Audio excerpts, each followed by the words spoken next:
I'm not going to play up now. Oh, there we go. Oh, there we are. We're live. There we are. Wow, I can't believe we're doing live conversations once again. Yes, we are. Finally. I'm so excited with this one. And it's always great to see you and talk to you, Angela. Absolutely. And it's just such a shame that we didn't get to meet the other day. But I think, everything in its right place is the main thing. Right So, place, right time, big right believer, place. all of that. Timing it's all about the timing, isn't it? Always. And we were just talking about it before we went live, isn't it? The whole, the Hindu beliefs about the planetary positions and the time of the rising of the moon and the sun. So yeah, no, we're not going into that one about our lunch, but but yes, it is all about timing. It is, but it was really interesting to listen to. I'm sure that would be another conversation we could have, and kind of blend in some NLP along with that as well. Ashok, one of our other speakers, Ashok Subramanian, he's wonderful in the way that he weaves NLP into the Hindu structures and religions and those types of areas. It's very interesting and magical, I think, to be able to blend NLP into almost anything, because that's what it's there for. It is, and so that conversation can happen when we do have our lunch together. Absolutely. Or yes. or dinner or whatever we decide to have. But yes. So I like what you said about Ashok, because I'm a big believer that NLP is I always call it the scientific side of the spiritual coin. There's just two sides of the same coin. So it's whether it's spiritual knowledge or NLP, they're all connected. And it's like the two ends of the spectrum, where you have spirituality, it's all the big stuff, the big elements that govern, the universe. But NLP is the element that makes it more specific and applicable, so that you can sort of keep making the progress in your life, and you head towards that big spiritual purpose, whatever that might be for you. We've just sort of rattled off in this whole live I know. section. We just sort of a great conversation starter, isn't it? Yeah. I love that.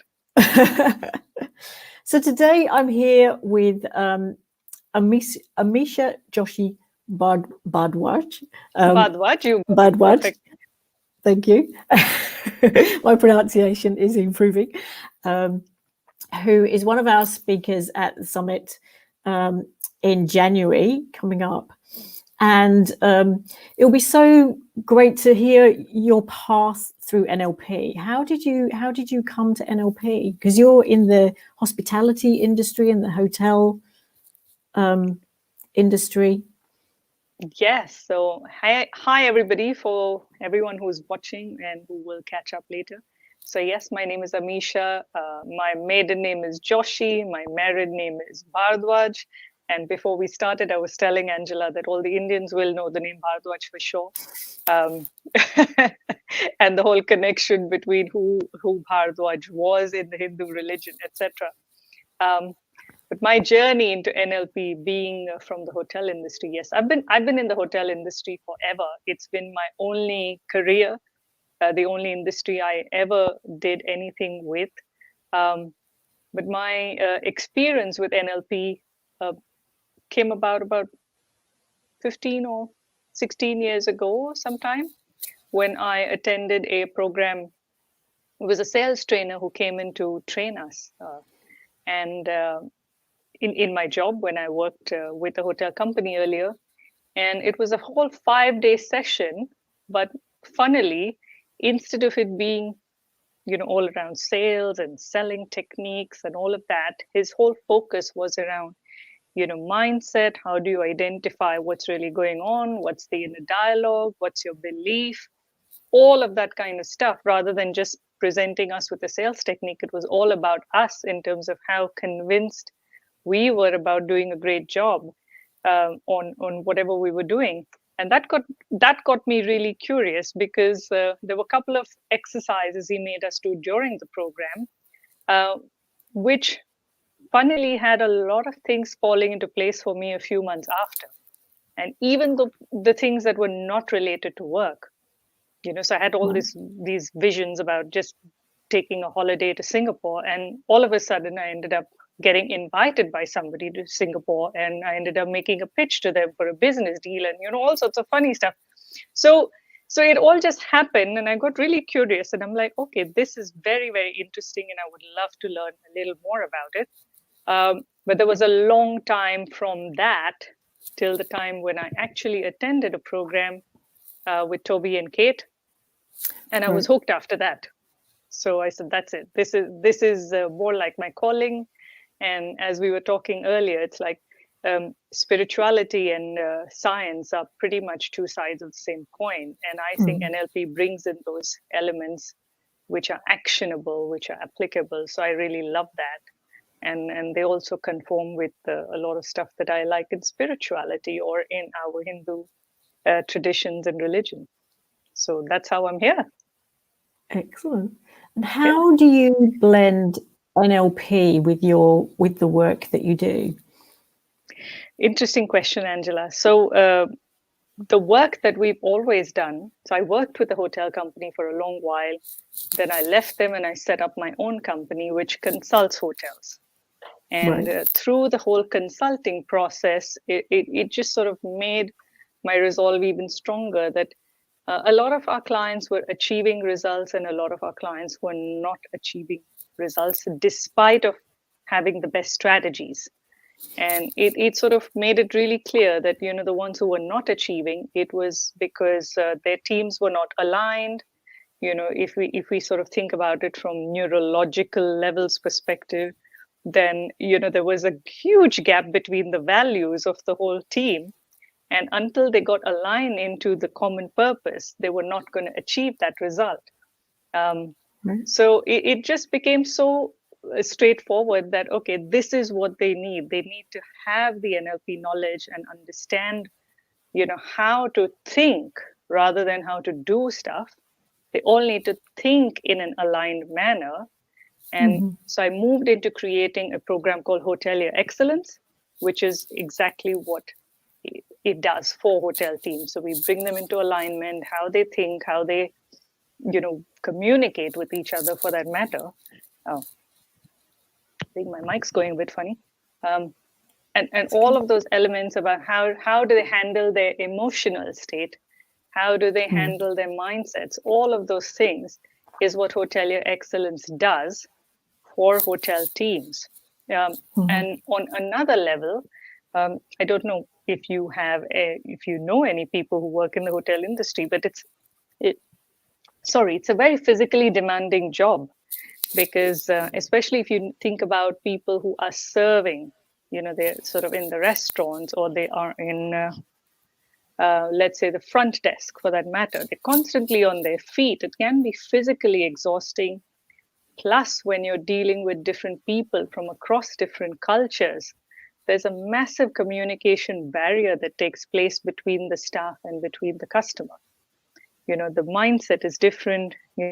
What the customer's thinking is different to what the hotelier is thinking, and so on. Yes. So really, the NLP processes bridge that gap. They used to bridge that gap between how do you cross the communication barrier using nonverbal communication, and all of those elements. So that's how I use NLP in the hotel industry through my programs on Hotelier Excellence. I hope that was a lot of information. No, it's very interesting. And I think anybody in the service industry, there are different challenges that can cause us to, especially when we are stressed out and tired, to, our communication is often the first thing that suffers. So it's to be able to bring those tools. Yes, and in a hotel environment that's not acceptable because the what we call the typical term in the industry is called guest satisfaction or guest experience. Every hotel is going to strive or thrive based on what their guest experiences are. So if the staff is not in that energized state to deliver the experience, that's when it starts going all wrong. But we're not only talking about the problems, we're not only talking about problem solving, but we're also talking about how to just keep yourself in that empowered state in general. It doesn't have to be to resolve a problem, but it can be to just, be your best, at your best. And we always talk about being your best version, isn't it, in NLP? So all of these elements come into hotelier excellence for the industry. Yes. Sorry, go on. Oh no, I was going to say, is this kind of what has been the catalyst for the session that you're going to be running for us at the summit? I would say yes, because what happened with the pandemic, obviously the hotels weren't operating, and even the ones that were allowed to operate because they were having people, just sort of isolating and things like that, or they were being used to quarantine travelers, etc.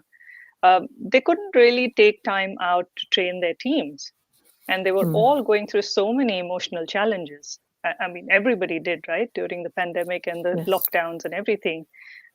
So an element of what I do within hotelier excellence is all around emotional fitness and emotional regulation. So how do you really identify what's going on with you in that moment? And how do you sort of work with regulating it? Because we can't get away from responsibility. We can't get away from what we need to deliver, whether it's in our personal or our professional lives. And usually the point at which we tend to hold back is when at a deep level, something is not serving us, whether there are fears, there are doubts. There could be this whole feeling of victimization. I mean, people go through a whole gamut of emotions.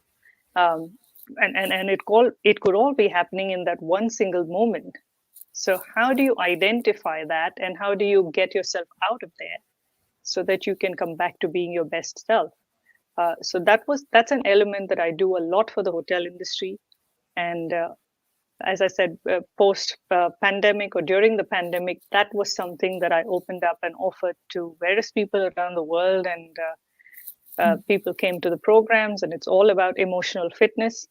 So we've had people coming in from the US, obviously the UK, a lot of people coming in from Sri Lanka, from India, so various parts of the world, people coming to just really learn about their own emotions, because some people had latent issues where they suddenly started developing anxiety, started developing panic disorders, which they never had before. So, and in fact, I've got coaching clients who, high up in their corporate jobs, who started sort of experiencing stuff that they would have never imagined experiencing in themselves. And even, some of them wanting to resort to medication, but we're like, and I would always say that if it's not a medical disorder, or if it's not a medical condition, then it's really just about identifying what that emotion is and being able to regulate it and not allow it to become a negative mindset or a negative belief. So that's how it all sort of moved from, one element to another. Yeah. So it's been a journey. It has. And I'm curious, the becoming emotionally fit, what does that, for you, what does that mean, being emotionally fit? For me, emotionally fit is being in a state that allows you to be progressive despite of whatever might be happening. So not to say that you ignore or not to say that you neglect the negative, but being aware and being able to progress despite of the negative. So for me, that's what it is. It's about so not succumbing to the negative, but being able to progress despite of it all, and finding solutions, being creative, because a lot of times we don't always have the solutions. We have to create them. Yes. But you can't be in a state to create a solution if you're in a negative emotional trigger. Yes. Or a spiral, as I call them, spirals. Yes. Yeah. So just tell us a bit more about so your session for the summit, as I think it will, like you say, it's going to be, I think January is going to be a new year. It's going to hopefully things will be a lot more normalized by then for most people in the world. Yes.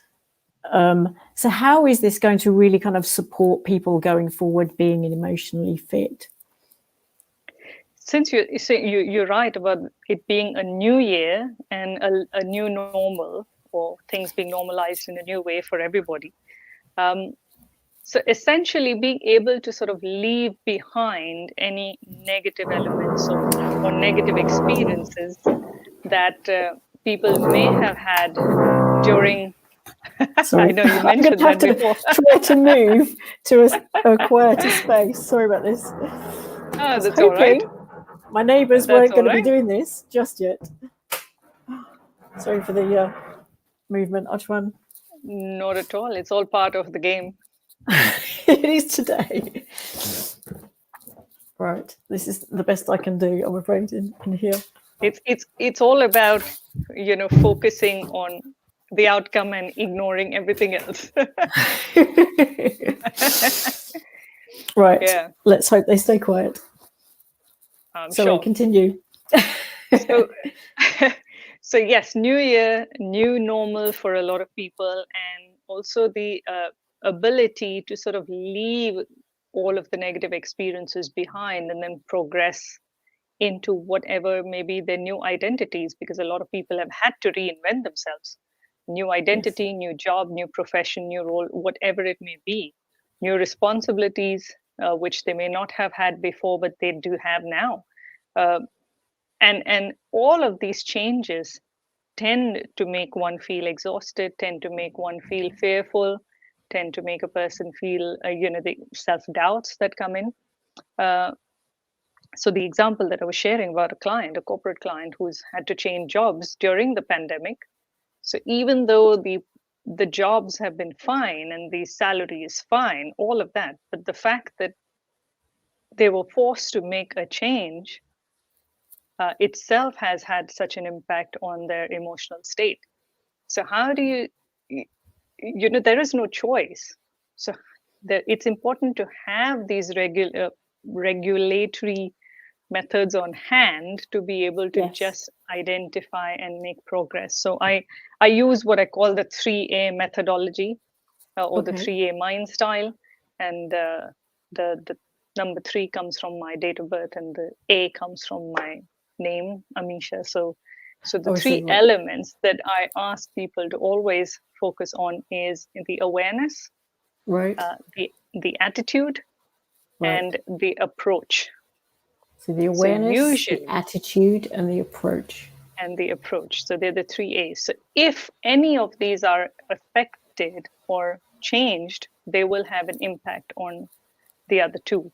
So if you, for example, again, going back to the client who was struggling with, the whole changeover into the job and, triggered a lot of anxiety, all of those kind of things, it was just about becoming aware that yes, you've spent 20 years in one organization and now you're in another organization. So there's bound to be changes. So just being aware of that rather than expecting that the new organization to serve you, how can you change your attitude and say, how do I serve this organization? How do I give my best to this organization? So Right. that itself allows you to change your approach. So the moment you have any of Right. these 3 on hand, you will make a change in how you feel consciously. I hope that makes sense. It It's not too does, deep. yes. So we have awareness of that things, for example, attitude, and then approach. So what you're saying is that having the awareness is going to change, or it's almost like a signal to change your attitude once you've had that awareness, and then that will help you change your approach. Yeah. Or sometimes you just change your approach that impacts the other 2 elements. Yes. It's not necessarily in one, in the In linear the same order. Mm-hmm. Yeah. But just being able to recognize, especially when you're in a negative emotional state, being able to recognize, if I'm in this state, if whatever it may be. It may be triggered from a change in your environment, or it may change in your circumstances. But the fact is, if I'm in this negative state, what is it telling me? And instead of this state, what is the state that I need to be in, or that I want to be in, so that I'm more empowered? Just that one question. So I know you asked me to give them a takeaway. So I said, just the one question. So what's the emotional state that I want to be in, or that I need to be in, so that I make progress? Yeah, I mean, that's such a very important question, isn't it? I think because we can get lost in those negative emotions, and it can be hard to kind of to pull ourselves out from time to time. And so to have that great question, it really helps to focus the mind in order to move us forward. And that's what we're after, isn't it? So. Yes, and I've also noticed, and I'm sure you may have had your own experiences, that usually these states are triggered at pretty much the last stage, at the point where you're just about to finish, just about to succeed, just about to complete something, is when the negative emotional states do come in. That's when the self-doubt, the beliefs, all of that sort of take over. And I compare it to a game of snakes and ladders. So I love asking everybody, have you ever played snakes and ladders in your life? You have, right? And how often have you been bitten by that snake who's at number 98 or 99, and then you've got to sort of come down all the way down to the beginning, right? Has that happened to you? Or have you always won your games? That's true. Life is like a game of snakes and ladders. It is. And so I always ask all my clients that, how often has that happened to you, where you've been on that 98 or 99 number, and then suddenly the snake has bitten you and you've got to come back down and start that game all over again? And usually the answer is loads of times, and ask them, so why did that happen? Why do you think you got bitten at that point, even though it's a game? And the usual answer would be, oh, because we were just so anxious to get it over and done with. We were just so keen that we, get the number on the dice that takes us to the 100. But rather than believing that it's going to happen, you're like, oh, I hope I don't get a 1, or I hope I don't get a 2, and I hope I don't get bitten by the snake. And it's you're hoping for something to not happen, and then that's exactly what happens. So it's a bit complex, but this is what the whole emotional spiral does. So you start having one negative emotion, and that sort of expands and creates something more out of it. And like you said, it's difficult to pull yourself out if you don't stop it at the right moment. Yes. That's the key part, isn't it? So that, like you say, it doesn't become a spiral down, and you can stop it before it gains momentum. So absolutely. Excellent. Wow. So what are some of the so anyone who would like to come along to your session, what can they expect? So what they will expect is definitely a change in their awareness, definitely a change in their attitude, and definitely a few tips on how they can adopt a different approach to deal with their emotions, and how they can regulate them as much as they need to. So definitely these 3. Excellent. I'm not going to give away the secrets. Not. I want all of them to come to the summit. Yes. We do, indeed. Yes. And Amisha is just one of 30 speakers that we have at the summit. And one of the things that we love is the fact that the majority of our speakers, they're all, we use Zoom. All of the sessions will be as interactive as we can possibly make them, so that you come away with the most amount of learning you can possibly want and are willing to invest in. And we are looking forward to meeting, first of all, some more speakers in the coming weeks and months, and also for sharing some of our new speakers with you as well. So thank you, Amisha, for joining us today. If you would like, Angela. You're very welcome. And I look forward to meeting you in person again, as we hope to do very soon. Oh, yes. That's happening next week for sure. We'll fix the date offline. Yes. We will. Yes, definitely.